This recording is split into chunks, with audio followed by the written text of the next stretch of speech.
Eres amigo de todos, rey de la ruta larga, y con piropo hermoso que alegra la mañana, y manejaba sonriendo con corazón de oro, y en cada estación una flor para su tesoro.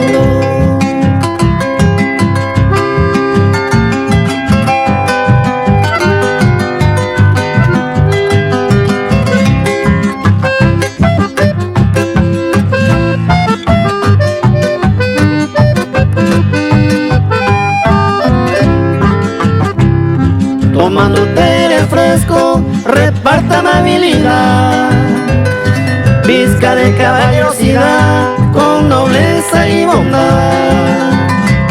Escucha unas canciones y que le hacen soñar, noche fresca y serena, estrella que brillan sin cesar.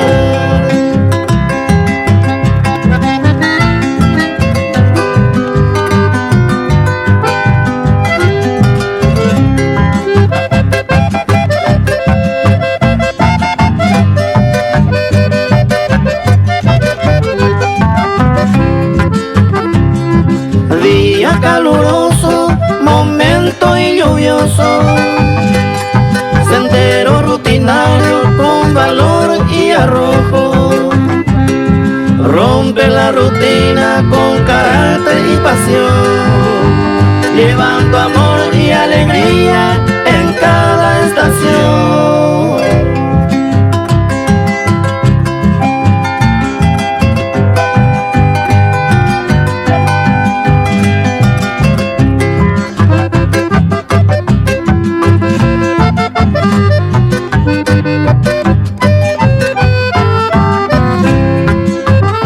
En su casa la amada espera esperanzada, ansiosa y contenta con su hijo alegre y amado.